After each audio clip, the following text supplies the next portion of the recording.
Ruang Tangga Prasa. Selamat datang di Ruang Tangga Prasa. Apa rasamu terhadap rasaku? Podcast ini dipersembahkan oleh Komisi Nasional Hak Asasi Manusia. Halo Happy Human, kembali lagi bersama saya di awal 2024, episode pertama di tahun ini. Nah, Happy Human tentu ini kan sudah lagi sibuk-sibuknya pemilu nih. Kayaknya menarik untuk dibahas. Apa sih sebenarnya pemilu itu dan kenapa kita harus mencoblos ya gitu? Karena ada golongan-golongan yang putih yang mau tidak mau mencoblos, tapi juga ada golongan yang peduli dengan demokrasi. Sama-sama singkatannya golput, cuma belakangnya D dan T.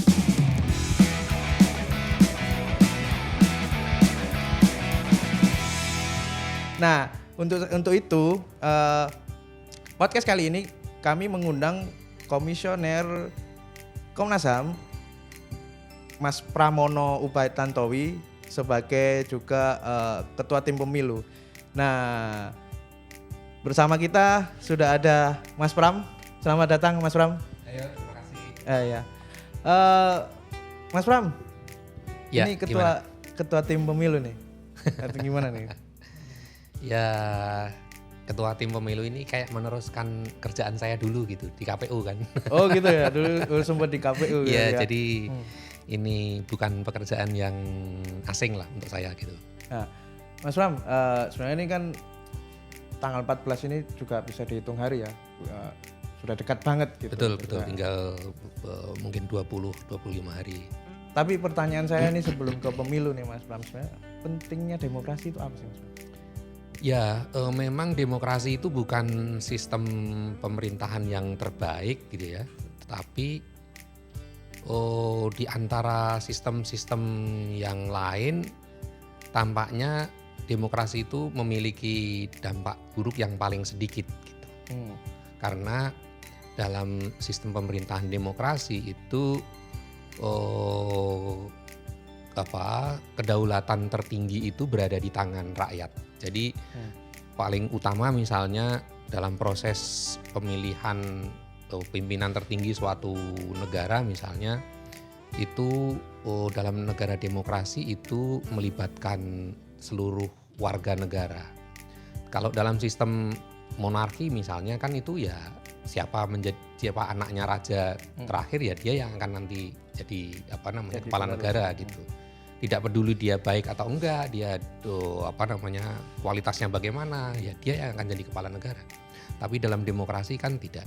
Nah, selain itu dalam negara demokrasi keterlibatan warga negara bukan hanya dalam proses pergantian kepemimpinan, tetapi juga ketika nanti pimpinan pemerintahan itu sudah terbentuk, warga negara kan tetap punya kedaulatan untuk mengontrol jalannya pemerintahan, mengkritisi jalannya pemerintahan sehingga jalannya pemerintahan itu tetap di dalam rel yang benar begitu. Jadi kontrol atas negara ini semuanya di rakyat ya Pak?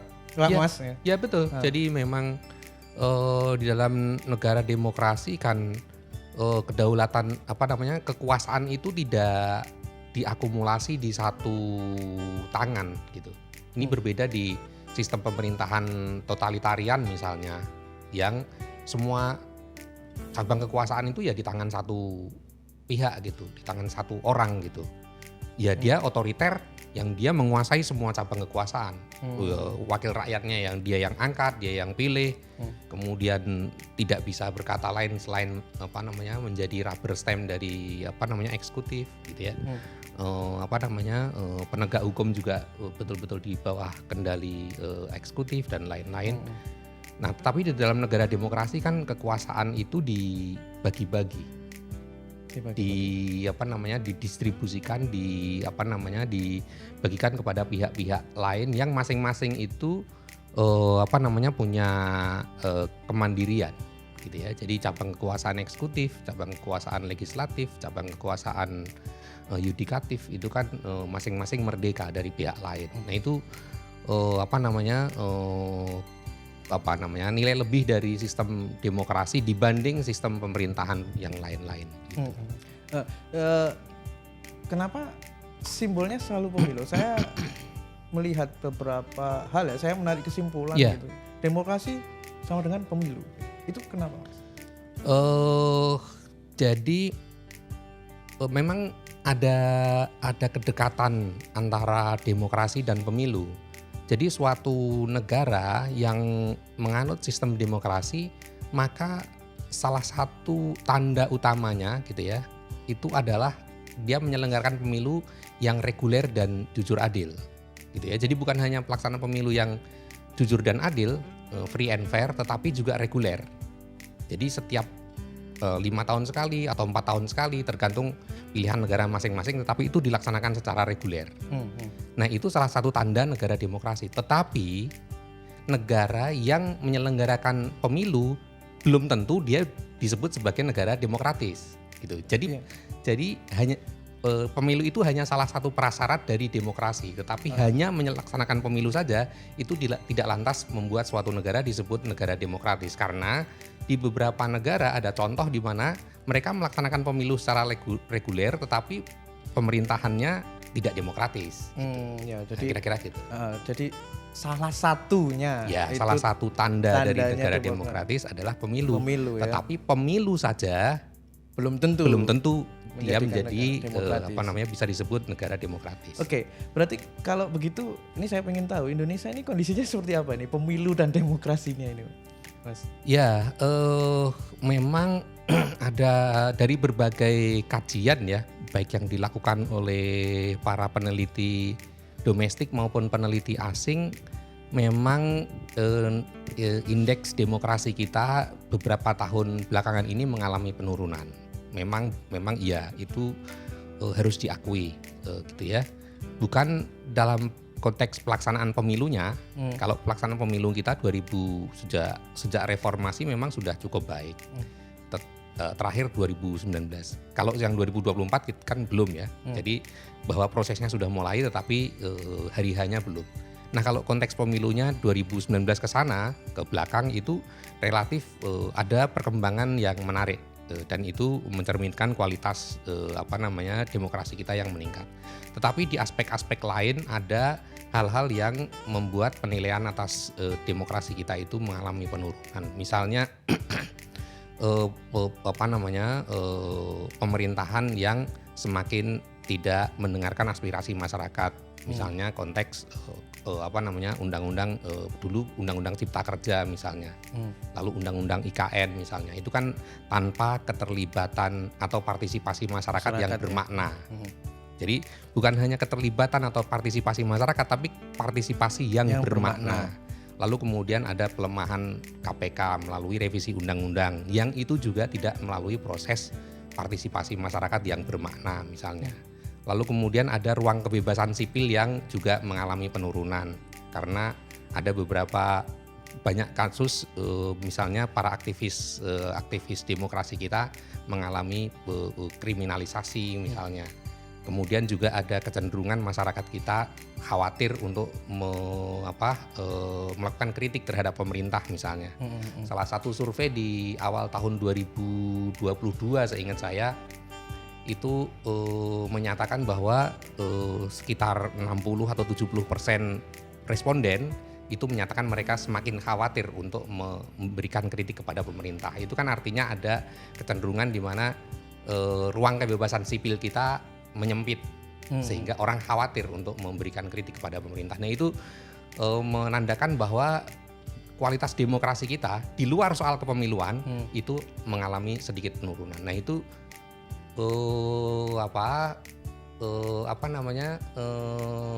sesuatu yang pertaruhan kita saat ini ada di penyelenggaraan pemilu 2024 sampai pilkada nanti. Apakah pemerintahan yang terbentuk dari pemilu 2024 sampai nanti pilkada di daerah-daerah di bulan November 2024 akan menghasilkan pemerintahan yang menjunjung tinggi demokrasi, menghargai hak asasi manusia dan lain-lain apa enggak. Nah, itu. Jadi pertaruhannya di tahun ini. Iya. Nah, ini kan pemilu sudah mengalami kenaikan lah ya, signifikan mungkin ya, setiap 5 tahun sekali. Kan tinggal menuju demokratisasi tadi itu, Mas. Ada pesan nggak, Mas, untuk calon pemimpin berikutnya gitu? Misalkan apa sih yang harus dilakukan untuk menuju demokrasi itu yang sesungguhnya? Yeah. Ya memang agar demokrasi kita semakin terkonsolidasi itu tentu pemilunya harus berjalan baik. Itu fundamental gitu ya. Itu fundamental. Apakah pemimpin yang terpilih melalui pemilu itu adalah pemilih yang mencerminkan aspirasi rakyat atau hasil pemilu yang dimanipulasi? Itu penting karena terkait dengan mandat gitu ya. Mandat itu genuine apa enggak gitu ya. Nah itu penting dulu. Karena itu saat ini kalau kita melihat ada katakanlah misalnya informasi atau berita di sana sini di mana ada keberpihakan pihak-pihak yang seharusnya netral di dalam penyelenggaraan pemilu. Nah itu yang harus menjadi perhatian kita. Gitu ya. Kementerian bagaimana ada beberapa informasi kementerian yang memanfaatkan program-program dan anggaran pemerintah untuk menangan partai politik atau calon tertentu misalnya.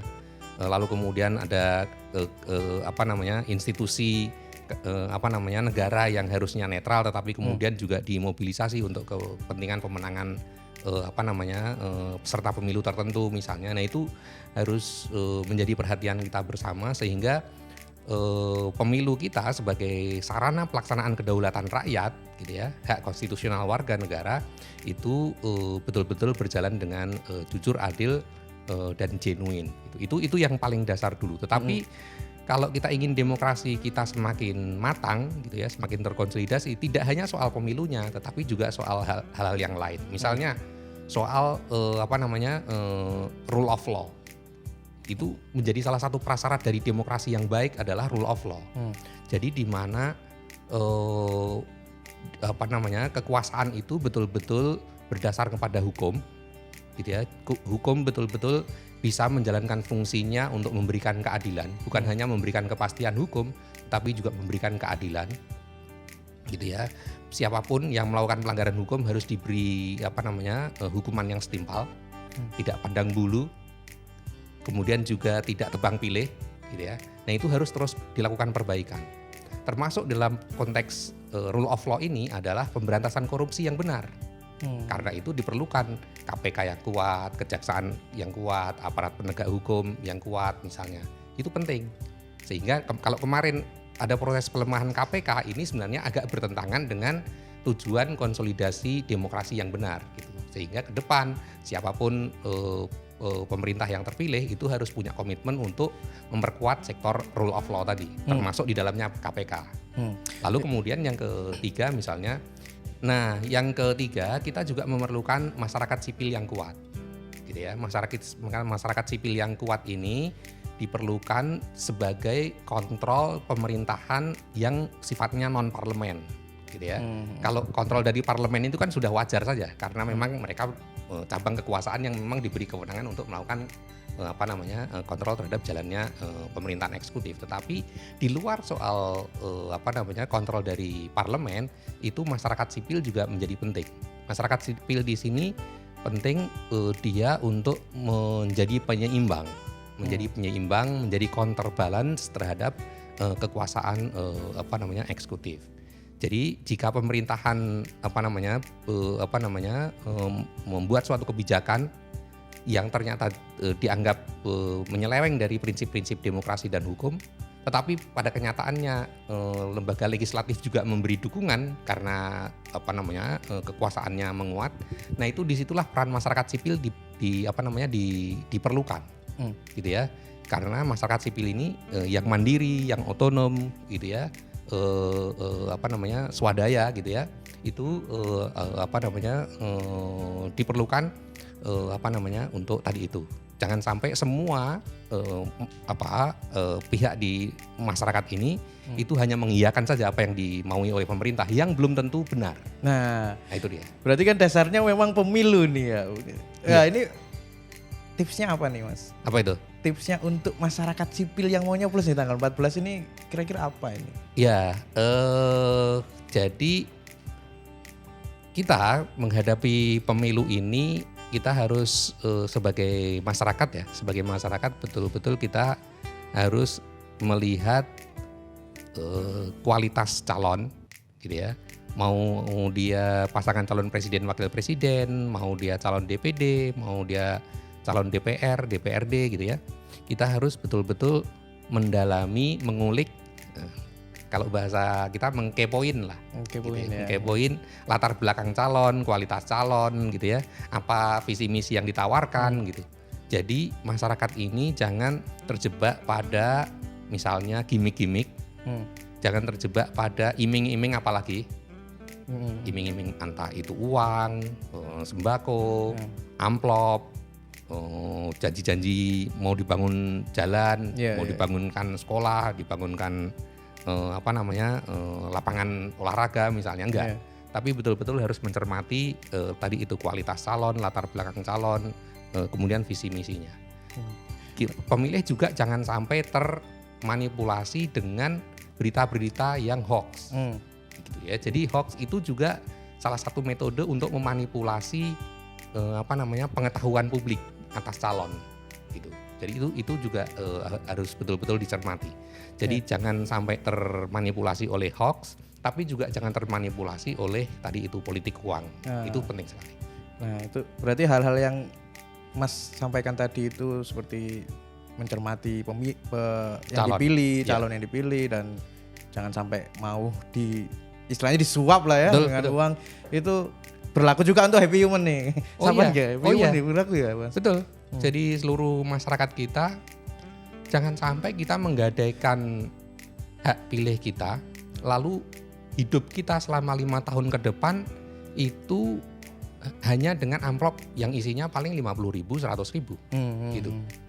Teman-teman sekalian, happy human, kalau kita membeli pulpen itu kan kita misalnya dihargai 20.000. Kita kan harus memastikan bahwa pulpen itu bekerja dengan baik dan dia bisa berfungsi sekurang-kurangnya misalnya sebulan atau 2 bulan kan. Ya. Demikian juga kita mau beli apa? Mau beli sepeda motor. Ketika kita mau beli sepeda motor merek tertentu, kita harus juga memastikan bahwa sepeda motor itu nanti ketika diisi bensin, kemudian di starter bisa jalan, bisa bekerja dengan baik. Kita mau beli apa lagi? Mau beli peralatan apapun, itu kita harus memastikan bahwa alat yang kita beli itu harus bisa bekerja dengan baik nanti kita beli kan. Demikian juga ketika kita sekarang ini di dalam proses pemilu ini, kita akan membeli calon-calon yang ditawarkan oleh partai-partai. Baik dia calon presiden, wakil presiden, calon anggota legislatif. Kita harus memastikan bahwa calon-calon yang akan kita beli, yang akan kita coblos itu, mereka akan bekerja dengan baik selama 5 tahun ke depan. Jadi jangan hanya cash and carry 50.000 jadi tanpa kita tahu apakah dia mau bekerja apa enggak gitu. Iya, apalagi itu sangat terkait. Apalagi cuma yang ganteng-ganteng gitu. Apalagi yang hanya misalnya coblos kumisnya. Nah, misalnya gitu. Coblos apanya? Gitu. Ya itu sangat menipu sekali. Ya, berarti kasarannya teliti sebelum membeli ya. Nah, teliti sebelum membeli. Nah, itu dia. Oke. Saya kira itu dulu Mas Pram, memang menarik sekali. Saya terima kasih banyak udah mau datang di Ruang Tangkap Rasa. Terima kasih Mas. Podcast yang dipersembahkan Komnas HAM. Terima kasih. Sama-sama Mas, terima kasih. Oke, happy humans, itu tadi istilahnya pesan lah ya, pesan-pesan dari Komisioner Komnas HAM sebagai Ketua Tim Pemilu juga di Komnas HAM, Mas Pramono Ubaid Tantowi. Jadi saya menarik kesimpulannya, happy human jangan gegabah lah ya, teliti dulu sebelum membeli, karena memang ini akan berlanjut happy human sampai 5 tahun ke depan pilihan kalian itu. Nanti kalau kalian salah memilih ya ruginya bahkan ke seluruh negara ini gitu. Jadi pikir matang-matang, teliti dulu baru coblos. Oke, happy human atau golongan peduli untuk demokrasi, ikuti terus media sosial Komnas HAM, Instagramnya @komnasham, Twitter @komnas.ham, dan Facebook Komnas HAM. Follow juga, subscribe juga YouTube Komnas HAM. Dan apabila ada kritik dan saran, happy human bisa kunjungi tanggaprasa.id. Di sana ada live chat jam 1 sampai jam 3.